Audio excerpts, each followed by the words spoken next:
episode of the Astrology of Terrible Things. Woo, yay. We're the podcast that uses astrology to answer the question, why do bad things happen? I'm your host, Carly Heath, and I'm a writer in Los Angeles. And I'm here with our new co-host, Emily Simile, a teacher and TikToker who single-handedly revived this podcast with her Astrology of Terrible Things TikTok series. Watch it on her TikTok at Emily Simile, Emily spelled with an I-E instead of a Y. And we've been going through a Jupiter in Cancer transit since July of 2024. And we have a few months left of it. And then the second half of this year, it's bye-bye Jupiter in Cancer. And that's also when the chaos of 2026 is going to really go and do its thing. So we're all bracing for that. But I want to hear your Jupiter in Cancer story so far. Yeah. So I'm a Pisces rising. So Cancer rules over my fifth house. Yeah. Fifth house of fun and sexuality and sex, romance, but it's also the house of children. And so thank God I'm gay because no babies, not here. But that's just me personally. I've actually been keeping track of all of the baby announcements, engagements, and weddings that I've seen. I'm also 25. And so a lot of people around my age and like my peers and stuff are kind of at some of those stages of life. I feel so much further away from that, but I have seen wait 5 years and it'll be the divorce time. Oh, it'll be like all my friends are getting divorced. It's like, yay. Oh my gosh. And then we can have divorce parties, which should be a thing. Do you watch reality TV, Secret Lives of Mormon Wives? I don't. No. That's okay. One of the girls on Secret Lives of Mormon Wives had a divorce party and she's only like 22 or something. Oh my goodness. Yeah. Mormon, for real. Yeah, for real. But thank God that she got out of that because, she's thriving now. So we love that. But for me, and the people, at least the people that I've observed through social media are just like people in my general circles. I've seen 9 baby announcements. Oh my God. I've listed all of these. I have 32 engagements and 13 weddings. So yeah, I have been keeping track of these ever since July 2025. And ever since Jupiter went into my fifth house. I've been having fun with my girlfriend. We've been having a great time. So that's how Saturn, Jupiter, Cancer, and Jupiter has been going for me. I keep saying Saturn, but yes. How about you? So this is one of those things where I get to feel like a fancy magical person who can predict the future because I work for the labor union SAG-AFTRA, Screen Actors Guild. And so everyone there is into astrology. And so I get asked a lot of astrology questions. And so we had been, the video game performers had been on strike for a very long time. And all the staff was working really hard on it. And so someone asked me, when do you think the strike will be over? When they found out I was an astrology person. And I said, when did Jupiter enter Cancer? Was it July 17th? June 17th. Oh God, I forgot. June, July something. I can look it up. But we were at a little dinner thing. June 9th. Okay. 2025. So I said, but I think it went back and forth a little bit. Sorry. Okay. I interrupted you 3 times. Yeah. Well, whatever the date was that Jupiter would be entering Cancer, I think I said June 9th.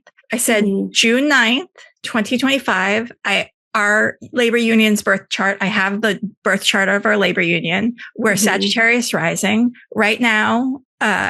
Jupiter's in Gemini where it doesn't do well. Jupiter goes into Cancer. That is when we're going to see a major turning point in the strike. And she's like, but that's so soon. And I said, watch. As soon as Jupiter entered Cancer, it was announced that a tentative agreement had been reached and the strike was going to be over. And I love that. When I passed her in the halls, I was like, see, I said it. I told you I said it. And I've had, when you have kind of a high profile job, you get to do magical astrology things like that. And you can be like, I said it. You know, look at me. I was right. Yes. Oh my gosh. That's how I felt whenever I was like, I have a weird feeling that even though I just moved, I feel like I'm going to have to move again. And that was Uranus moving into my 4th house because of the Taurus and Jupiter. What am I talking about? Taurus and Gemini.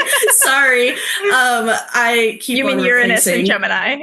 Yes. Oh my goodness. I cannot talk today. Is it a Mercury retrograde right now? I don't think it is. We just ended that. Look at the planets. I haven't looked at it enough today. Yeah. Jupiter in Cancer for me has been, it's my 10th house. I feel like I've been mother to so many creatures. I've found a turtle. I found 2 turtles now on the bike path on the sidewalk. Turtles where turtles shouldn't be. I found a bird, a dog, 2 cats. Gosh. Yeah, so 2 cats, dog, 2 turtles, and a bird. And these are all animals that were like not eating. Yeah. And so I was like working really hard on feeding them and getting them to eat. And my cat who's 19 years old, he went through a weird thing where he suddenly stopped eating and he was really sick. And so a thing I have to feed them is baby food to get, to like syringe feed baby food into their mouth. And so I'm like, I don't have babies. I don't want babies, but like I'm buying Gerber baby food, carts full of Gerber baby food and bring it home to these animals who will not eat and syringe feeding baby food into their mouth. And wow. I know. And so it's very Cancer, Jupiter. Yeah. Yeah. Taking care of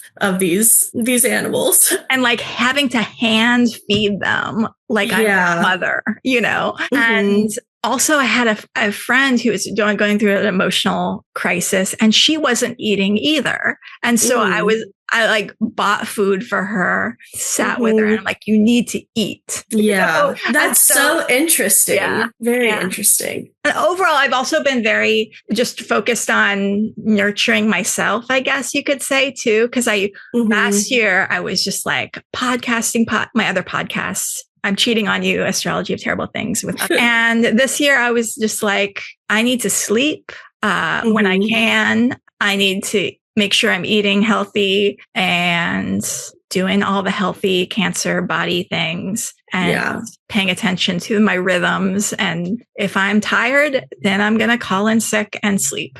And making sure that I do that. Yeah. Taking time to rest when you deserve it. Yeah. Yeah. And really following the cycle of the moon too.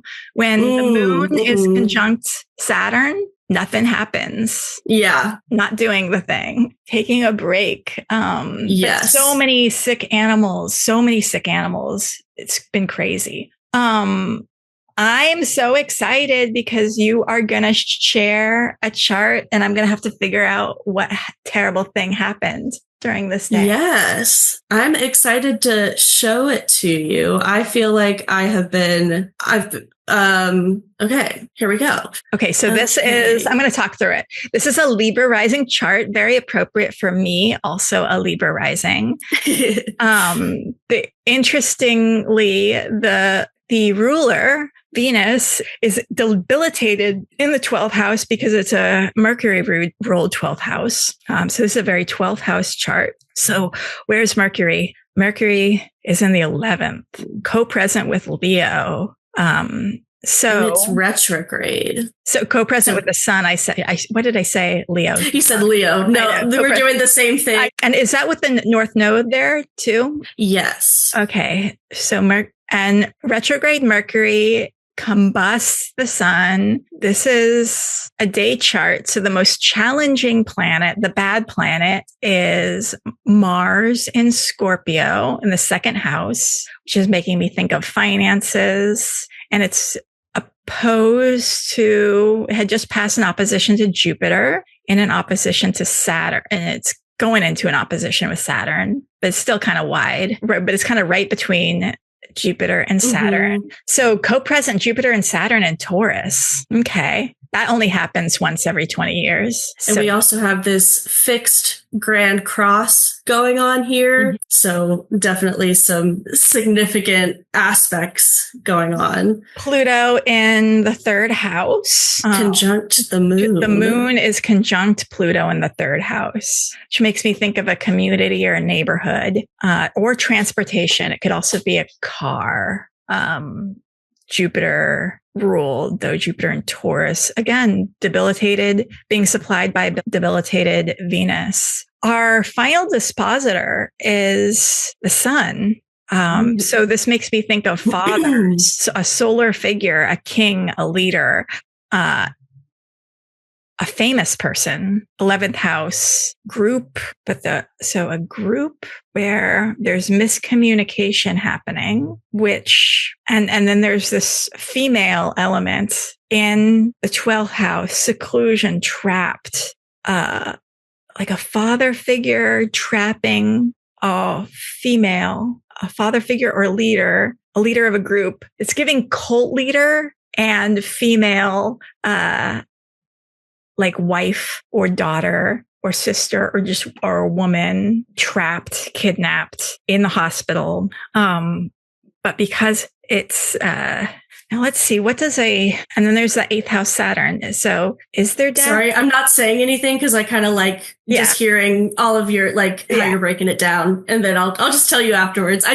like hearing it. So it's giving like the men are bad. It's giving the men are bad. The men are the problem. The men are killing, and entrapping women, keeping women confined, making women sick.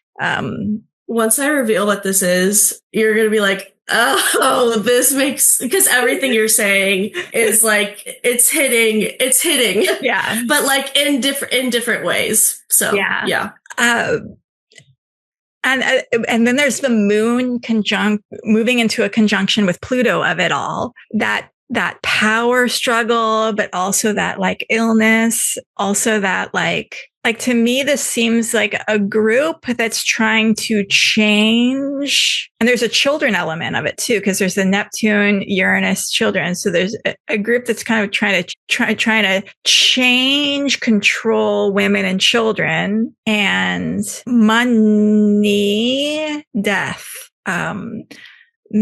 killing to do money. Like arms. It's feeling like arms. It's feeling like weapons. Maybe also think about some other signification. Oh my gosh, I'm not going to be able to say this. Significations of the 5th house. Okay. I think Aquarius. Yeah. So outsiders, like children who are outsiders, and so Saturn is ruling the 5th house, and Saturn is in Taurus, Saturn in Taurus is fixed, unchanging. Permanent, with Jupiter there is giving religious, Jupiter's giving law, giving religion, but also the retrograde Mercury ruling both the 9th house and the 12th house is giving like the law is not doing things the right way. And I also liked what you were talking about with the 11th house and the Leo stuff. I think you were definitely onto some stuff there too. Yeah. Okay. I'm going to wrap this up with like final thoughts, with final keywords. To me, this is giving a cult. This is giving a leader of a cult, which is involving men, involving weapons and money, and confining women, and leading to hospitalization, leading to death of children, and I'm getting the institutions are not doing what they should. Is this David Koresh and like the Branch Davidians? No. Okay. That's okay. It feels very David Koresh and Branch Davidians. I don't think I know when. Ready? Let me. Waco. It feels very Waco. I don't remember when that was. Okay. Ready? So it was in the 90s. Yes. This is the chart of Woodstock 1999. Oh, wow. So the 5th house of it isn't necessarily necessarily children, but it's about music and having fun and drugs. Yes. Yeah. Oh, okay. And this is 100% the men suck in this situation. And I don't know the story. Tell me the story. Yes. This is actually a very interesting, pretty lengthy story. But I think before we talk about Woodstock 1999, I'm going to show the chart of Woodstock 1969 and kind of look at some of the things that went wrong there, kind of like go over it a little bit briefly. Ready? Let's see here. Okay. So this is Woodstock 1969. So I started the chart at 5:07 p.m. on Friday, August 15th, 1969. And this is in Bethel, New York. And in that one, Saturn is in the 5th house. Yes. The ascendant is being ruled by Saturn in the 5th house, being ruled by Venus, an exalted Venus in Cancer. So this has a very, this is an event that's going to be remembered for a long period of time for being something that was fun and good times, though,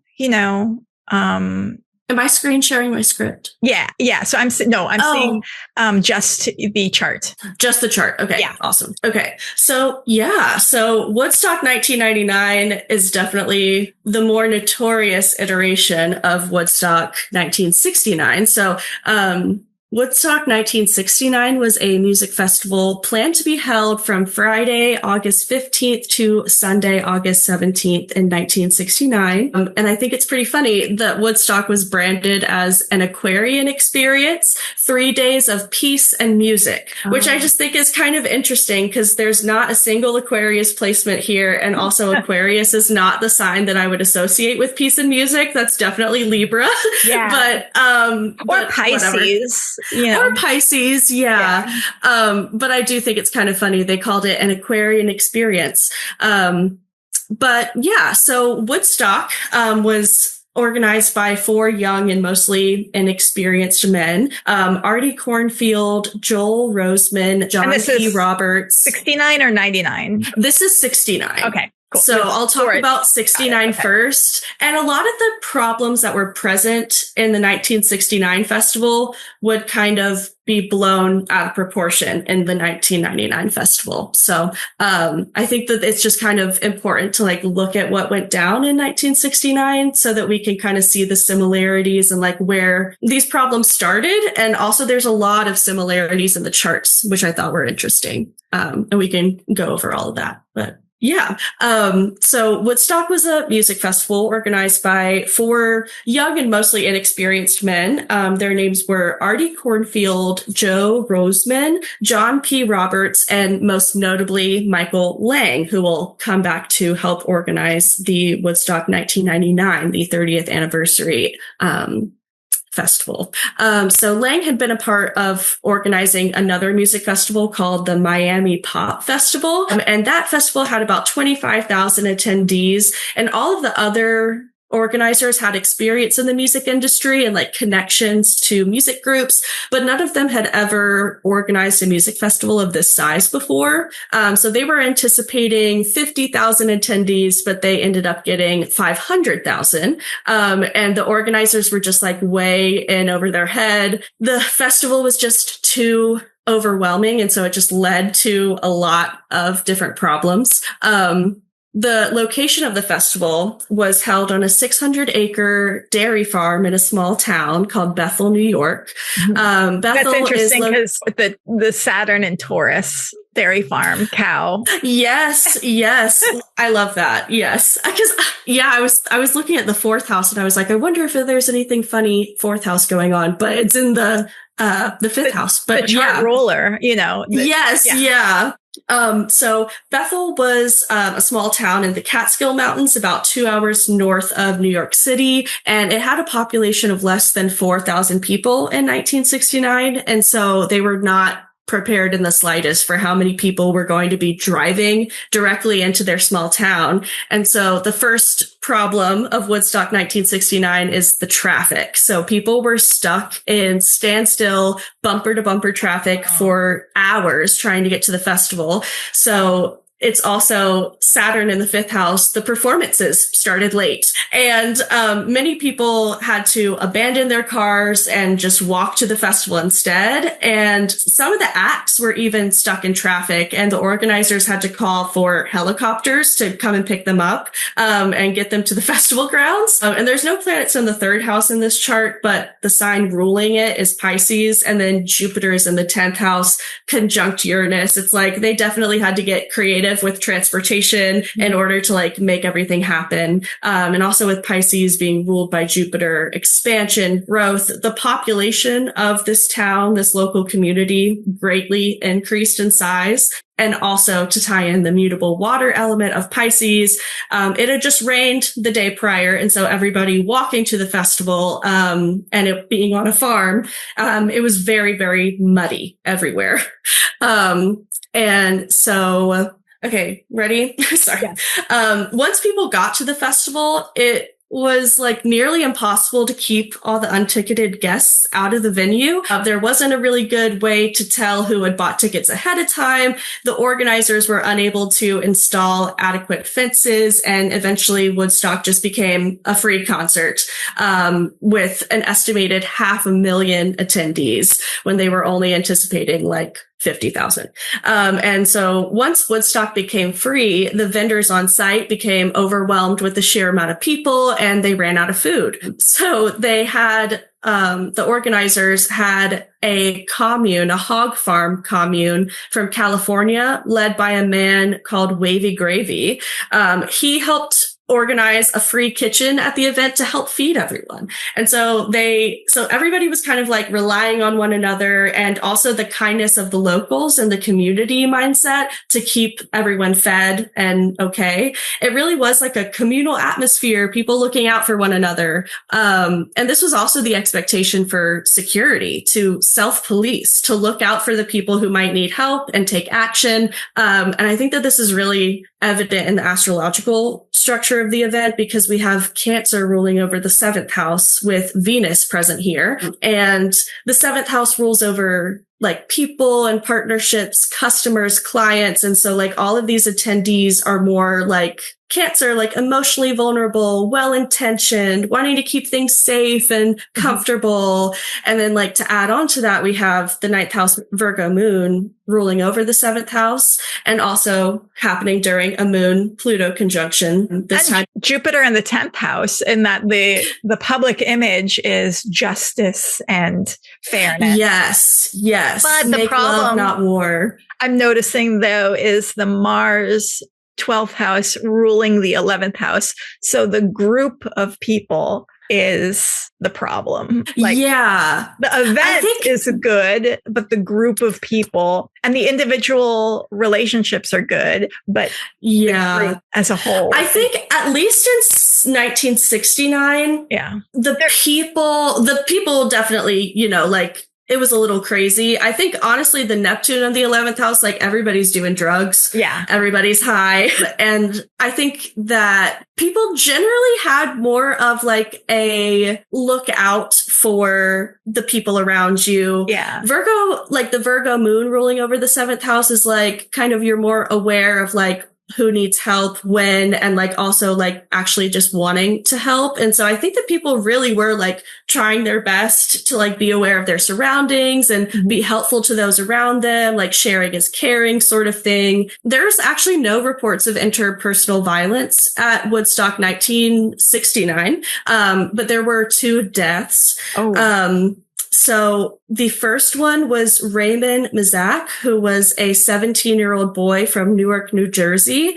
And like I talked about, there being mud, it had just rained the day prior. It was very muddy all over. There was a mudslide at the event, and a tractor ran over him while he was sleeping. No. That seems like a very Saturn in Taurus sort of situation. Yeah. Like a tractor is a very Taurus thing. I also think with the 3rd house being ruled by Jupiter conjunct Uranus, like unexpected and unpreventable things happening with transportation, large transportation, objects losing control. Yeah, and also kind of adding into the traffic of it all too. There's so many different ways that you can look at a lot of these houses too, like so many different topics are showing up in different ways, which I thought was really cool. And then the second death was an 18-year-old Richard Byler, who was suspected to have passed away from an overdose. And there were unfortunately many overdoses at Woodstock. Not all of them were fatal. But with there being almost 500,000 attendees, only one death from an overdose is honestly a bit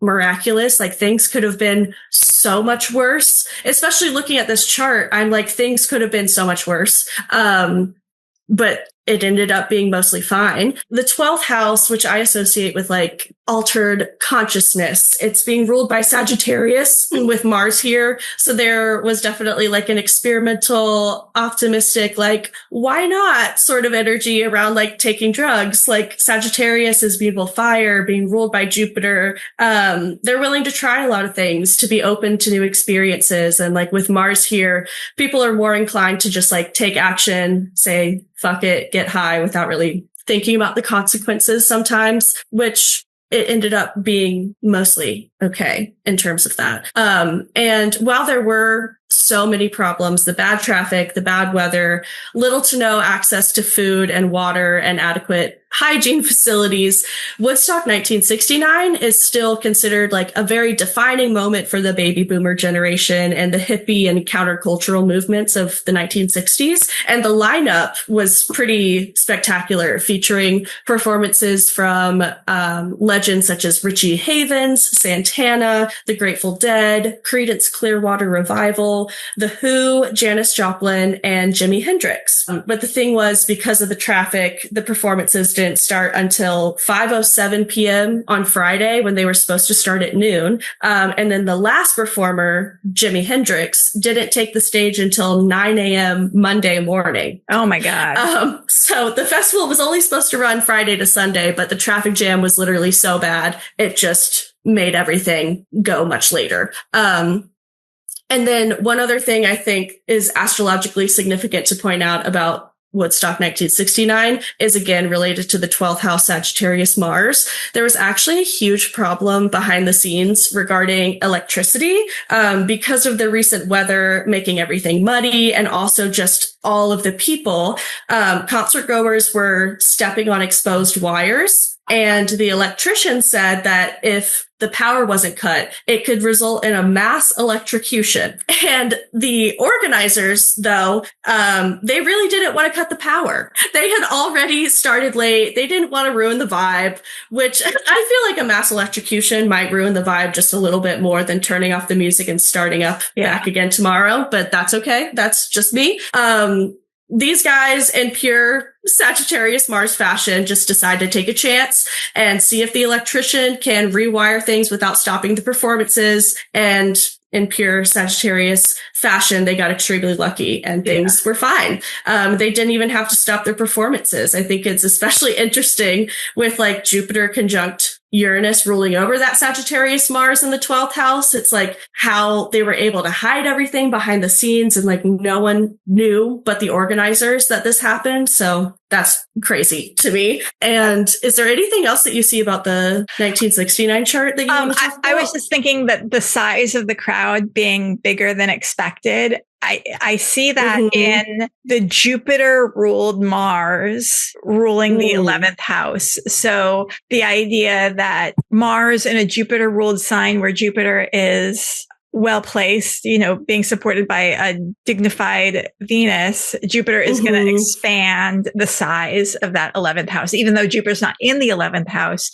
because it rules, you know, it's an indirect ruler of the 11th house. It's making it larger than it thought, than people thought it was going to be. Definitely. Yeah, very much. Okay. So that's Woodstock 1969. So we kind of already have some problems arising, but things get worse. Now we have Woodstock 1999. Which would be the Saturn return of Woodstock. Oh my gosh. Wow. I didn't even think about that. That's crazy. Yeah. Happy Saturn return to Woodstock. Yeah. And they are your Saturn return is not a good time, usually. No. And it definitely was not a good time. It definitely does not have the same legacy as Woodstock 1969, which was more about love and peace and music and anti-war and like community. This one is very different.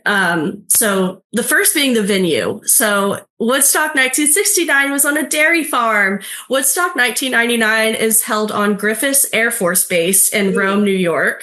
So not a wide open farm with hundreds of acres of nature. This is a military base surrounded by tall barbed wire fences, and the ground is covered in tarmac. And the weather, it was in the high 80s, so it was blazing hot, and the heat was exacerbated by the tarmac everywhere. And nothing says peace and music like a military base. Yeah. Whose idea was that? Oh my God. Well, let's get into the idea. So the organizers of the 30th anniversary festival were Michael Lang, again, from the original Woodstock, and John Scher. They believed that the infrastructure of the Air Force Base would help keep unticketed attendees out. There were already built-in fences and boundaries at the venue, so they could afford to hire less security and in turn make more money from ticket sales. Money, and you were talking about this in the chart, it's definitely at the forefront of this event because Woodstock 1969 turned into a free event. Michael Lang is like, well, I'm determined to turn a profit this time. And so we have Scorpio ruling the second house, with Mars here making an opposition to the eighth house Taurus, Jupiter, and Saturn. I'm just talking about Jupiter in this part, and Saturn, I guess. But it seems like, I see this as they're taking advantage of the people present by making bare essentials like food and water extremely expensive. So they were increasing prices because they knew that attendees would have no other options because outside food and drink was not allowed. And it was so hot, people were experiencing extreme dehydration. And so in order to not die, attendees had to spend the $5 on one singular plastic water bottle. And this is 1999. So it's like, we're used to $5 water bottles at music festivals nowadays, but that's more like $10 water bottle if we're thinking about it then. Yes. Yeah. So it's like Scorpio, Mars in the second house. This is very selfish, possessive, related to money. And the opposition to the Taurus Jupiter in the eighth house is literally like, we're making money from other people's essential basic needs, like food and water. We know you need it, so we're going to charge whatever we want for it. And then I also think with the Scorpio, Mars in the second house, the running water was contaminated with raw sewage. And so even all the free water was unsafe to drink. And I think that's so Scorpio, like fixed water. This is like poisonous water. Wasn't safe to drink. Of the fences around the music festival, like the music being Venus, but, the crowd being contained by a fence on a military. And that Capricorn fourth house, too. That's also very like the military base of it. That's so, So, and another big difference is in the attendees. So we have, instead of Cancer ruling over the seventh house, we have Aries over the seventh house here. So like the attitude of the attendees is definitely more defined by Mars than it is the moon. Instead of like people protecting and looking out for one another, everyone's really only thinking about themselves. This is more of like a selfish group of people and very dude heavy, like the music and the acts. There were over 30 performers. Only 3 of them were women. And the music was a lot more, like the fans were a lot more men than there were women. And Aries, like the archetype is the masculine, the independent, the headstrong. It's ready to act, it's ready to fight. And Mars is like the planet of war, anger, fighting, competition. So like this archetype ruling over the seventh house makes for a much more aggressive set of concert goers. And then being ruled by that second house, Scorpio Mars, it's like they're also very possessive over their personal belongings and like not so much sharing is caring. It's like, this is every man for himself. And so one of the main genres of the performers and like the musical acts was nu metal. NU metal, not new as in like NU, but NU metal, okay. Which blends the musical elements of metal with hip hop. And it was really popular in the late 90s, especially with young men. And their songs were more about like letting negative energy out rather than like taking positive energy in.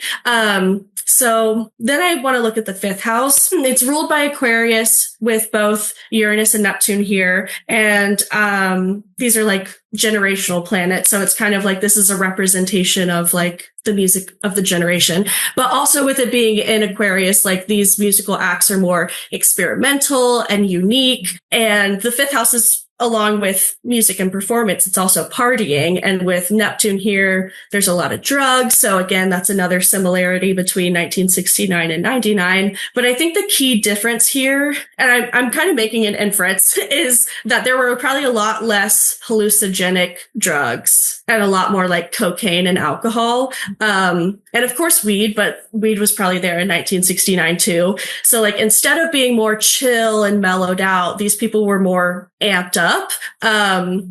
And so taking all this into account, the environment is incredibly overstimulating. There's little access to food and water. There's no clean running water. There's overbearing temperatures made worse from all the tarmac, all over the Air Force Base. And there's a bunch of people, loud blaring music. So like, of course, all the drunken high adolescents like devolved into insanity and riots. This doesn't condone any of the things that happened, but I do think it's important context to include, because if Woodstock 1999 hadn't been so poorly planned and managed, had it been designed only thinking about how to make a profit, then the craziness of the crowd might not have been so bad. Yeah, of course, a poorly designed event like this was going to lead to like chaos. Yeah.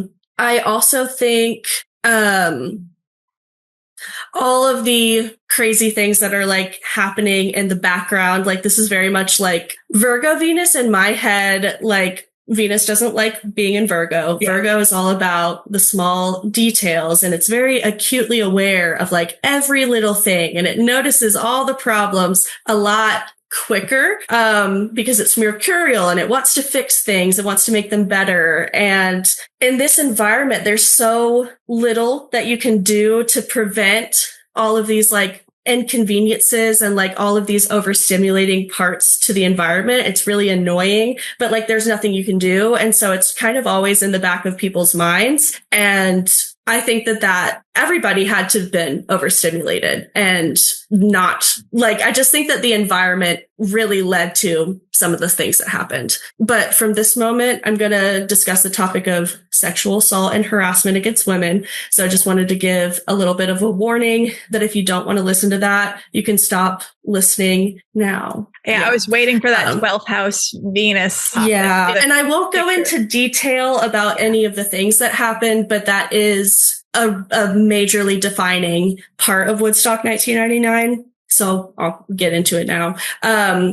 So there were an estimated 200,000 attendees at Woodstock 1999. And over the course of the festival, there were numerous reports of sexual assault. I couldn't find a specific number, but all of the sources implied that there were multiple reports of sexual assault and 4 reported rapes. But the number is likely much higher because, especially in the 90s, not everyone who experienced something like this was going to report it. And there's 100 reasons why somebody might not do that. And but it's safe to say that the number of assaults was likely much higher than what was reported. There's also dozens of reports from concert goers and like media personnel who was who were there, like reporting on Woodstock 99, who witnessed violence against women, such as women being groped while crowd surfing or being pulled by force into mosh pits. MTV even has broadcast clips from the festival that feature images of topless women being touched without their consent by men that they probably didn't know. And the problem was not that they were topless. It was that there were thousands of men who thought that these women were here for their entertainment. And there was this free love mindset amongst the attendees at the Woodstock 1969. And so nudity was a big part of that. And so women were free to do the same things that men were free to do, such as like take off their shirts and expose their chest. But the attitude at 1969 Woodstock was a lot more caring. And in Woodstock 1999, the expectation, like people probably went into it thinking, oh, this is going to be fine. I can go without my shirt off. I can I can be free. But unfortunately, this was taken advantage of by many of the men, and many of the women were hurt and assaulted in the process. And a lot probably made to feel like them showing up without a shirt on, like it somehow made it their fault. It was like, oh, you're inviting this. Yeah, that's a very 1990s way of thinking about things. Yeah. When it's like these men should have just kept their hands to themselves and let the women enjoy the festival, but instead they assaulted them. And so again, the 12th house, Venus in Virgo, it's making a square to the Moon Pluto conjunction in Sagittarius in the 3rd house. And the Venus is the chart ruler. So it's one of the most essential parts of the chart. And it's kind of like putting the safety and concerns of women in the background. It was not a priority. We also don't know how much violence happened at the event, and we can only imagine how many people were hurt. And this Virgo Venus is ruled by the 11th house Leo Mercury, which is retrograde conjunct the sun. And I would interpret this as like a large crowd full of people who feel entitled to access these women and use them as they please. Again, it's kind of adding a little selfish energy, like the Leo archetype of the sun, fixed fire. It's all about me, me, me. And the security also was not helpful in preventing this violence. You talked about how the institutions here are not doing what they should be doing. If we look at Saturn and Taurus in the 8th house, it's making the opposition to the Scorpio Mars, and it's squaring the Aquarius Uranus. And so they were understaffed. They were not trained. They were unprepared to manage the chaos that would eventually ensue. And a lot of the security team just ended up quitting before the event ended. Many of them probably were just there to make money, a quick weekend job to make some extra cash. And there were a lot of reports from members of the security team who were like, I've never done this before. I've just helped my parents kick some guy out of a bar every now and then, been a bouncer or something. And so with the 8th house and Taurus, 8th house ruling over other people's finances, Taurus being ruled by Venus, both Taurus and Venus kind of representing money and wealth, things devolved into chaos. And then they realized that the check wasn't worth it, and they pieced out. And with the 8th house ruler in the 12th house, I wonder if I don't think I saw much about this, but I feel like there were probably questions about are we even going to get paid for this? Yeah. Who was in charge of paying them? How were they going to get paid? And a more optimistic way I could look at interpreting the ruler of the 12th house, the ruler of the 8th house, being Venus and the 12th house, is maybe security was more focused on helping those who were getting hurt behind the scenes and assaulted in the crowd. But at the same time, I could interpret it security wasn't paying enough attention to those things happening behind the scenes. And then we also have the vendors at the festival were definitely there to make money. They were gouging prices for essential goods. But then on the final day of the festival, Sunday, July 25th, the crowd resorted to riots and started stealing from everyone. Not only were they stealing from the booths and the vendors, but they started harassing the security guards as well as stealing from other concert goers. So it was just a free for all. And again, like these people have been sleeping outside on a hot ass Air Force base, sleeping amongst the trash. It smells terrible because there's raw sewage coming out of the porta potties, and like the food and drink that they can access is going quickly. Like the supply is running down. Everything is overpriced. Everybody is probably like agitated and annoyed and like hungover. And it doesn't excuse what happened, but I think it really does add context. And so Sunday afternoon, this is the final day of the festival. An anti-gun advocacy group handed out thousands of candles for a vigil during the festival. So this I said there's going to be guns. I said there's going to be guns. there's actually no guns, but there is fire. Okay. There's definitely a lot of fire. Okay. So this happened right after the Red Hot Chili Peppers did their initial performance. Okay. They were about to come out for an encore. And one of the band members says, "It looks like apocalypse now out there," referring to a raging bonfire that had started in the middle of the audience. So like they could already see that fires had started, really big fires. People were setting, like, what are those things called? Where like the towers where people will have like lights and stuff. Oh my gosh, I forget what those things are called. Like towers, all these like tech things related to the concert. Okay, anyways. Like I'm sure, I get like the things that hold the lights, but they're like ribbed. Yeah. Okay. Yes, so they're setting all of that on fire. Okay, and so right before their encore is when the fires start. And I think I have a chart for right when the riot started. Let me see if I can share that one. I actually didn't look into if this one I didn't really look into this chart all that much, but I did have it just in case. But this one has an Aquarius rising. Mars in the 10th and Pluto in the 11th. That sounds pretty riot-like to me. Yes. Oh, yeah. Especially, yeah. And then the Sagittarius 11th house with the Pluto there is like conjunct the midheaven. Yeah, they're definitely rioting. Yeah. So the anti-gun group had handed out all these candles. So everybody has these candles that they are now using to light everything on fire. And I love that it's an anti-gun group that delivers fire to them. That is so hilarious. It's like, here's the kindling that we're going to use to like light everything on fire. Yeah. But the Red Hot Chili Peppers thought it would be a great idea to perform a cover of a Jimi Hendrix song called Fire. Okay. And so then they start performing Fire. And then, as you might expect, the already crazy fires continue to grow and grow. And then the concert goers start to use their peace candles to light everything on fire. Which is so insane. That is also the most debilitated Venus thing I could think of. Yes. Yeah. This is supposed to be used for peace and love. Let's light things on fire. Mercury retrograde, supplying that debilitated Venus in Leo, which is hilarious. Yeah. Like the fire signs in this chart are ruling over. Oh, well, okay. Now I'm sharing a different chart than I was talking about in my little script thing. But, so the fire signs in the 1999, chart are ruling over the 3rd house, the 7th house, and the 11th houses of this chart. And I think that it just like very much speaks to like the fire, like mentality. So like the 3rd house being ruled by Sagittarius with the moon and Pluto conjunct. I think it's significant to point out, I already said this, that Woodstock 1969 began on a Moon-Pluto conjunction as well, with 1 degree separating. Yeah.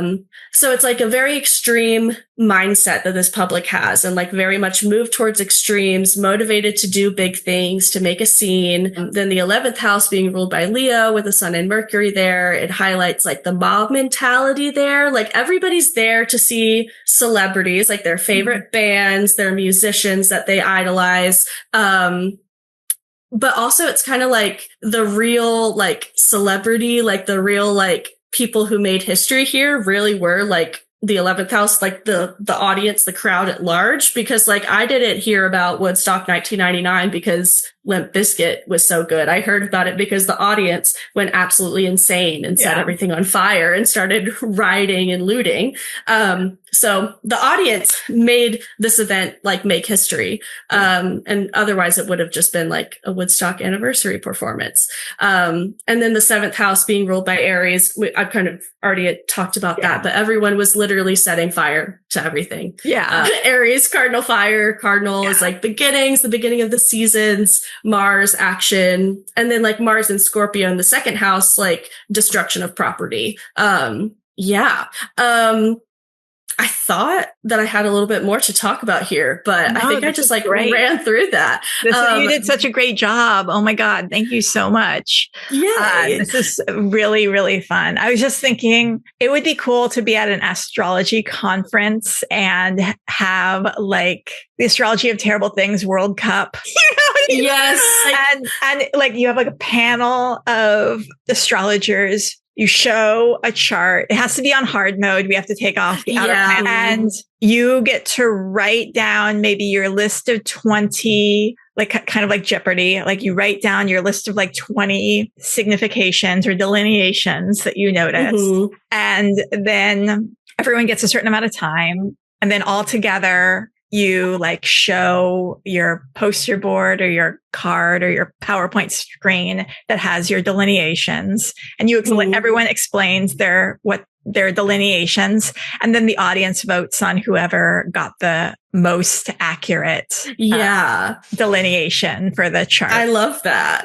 Oh, see, this is such a fun game, and I just like wish I had more like astrology friends to like. And now we can be the astrology friends who play this game together. I know. Because also so many people know like different terrible events than me. Like, I don't know, like my brain, I've noticed that I am researching every single assassination ever. And I'm like so interested in assassinations for some reason. But then like some people might be really interested in like natural disasters and like earthquakes and tsunamis and things like that. Yeah. I don't know. I would love other people's perspectives too. Yeah, cool. This has been so fun. Thank you so much, Emily. You all can find Emily at TikTok at Emily Simile. Emily spelled with an I-E instead of a Y. And this is the Astrology of Terrible Things podcast. Definitely to be subscribed to us wherever you get your podcasts. You can also find us on Instagram at the Astrology of Terrible Things, all one word.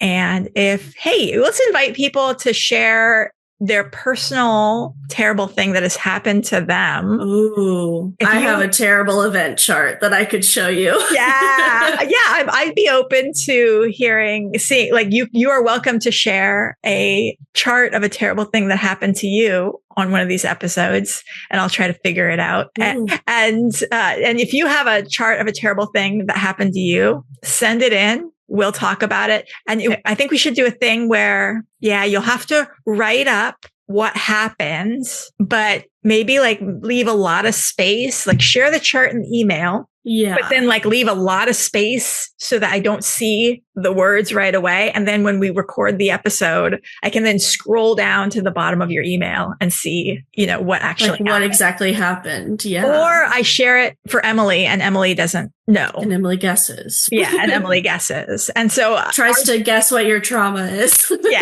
Exactly. And so my email is theastrologyofterriblethings@gmail.com. You are welcome to send in a chart, send in a date and time and location if you don't know how to do a chart, and do a write-up of what the terrible thing was that happened. And we will talk about it on the show. And that's it. We bring you these terrible things so that you know that terrible things will always happen. We are in a universe that's a cycle of growth and decay. There's nothing that you can do to stop it. So instead of being like, no, we can't talk about the terrible things. Oh no. Just like, let's just study them. Let's just talk about them. Why do you think bad things happen, Emily? That is a great question. Same reason why good things happen. I don't know. I think there's good and bad in everything, and you can't have anything good if there isn't a little bit of bad. the calm before the storm. No, that's not the right metaphor. I think it's the natural cycle of everything. Yeah. It's like you are given a cake. Oh my God, I love this cake. I'm going to eat this cake. But if you keep on eating the cake, eventually you'll get a stomach ache. Yes. And then you'll be like, oh no, I have a stomach ache. Let me take some medicine for that. And then you feel better. And then you're feeling better. And then you decide to go for a run and you're feeling really good on your run. But if you keep on running for too long, you'll get tired, and that's Saturn. And eventually you'll have to go to sleep. And so that's just life. That's just what happens. Every action has a equal opposite reaction. Yeah. So we'll have to have a deep philosophical talk about that one of these days. But in the meantime, It's been really fun. And you all can tune in to future episodes right here, wherever you get your podcasts. Be sure to be subscribed, like, and share so that other people can find this. And you are welcome to talk to us anytime. So send us an email. We'd love to hear your thoughts. Yay. Bye.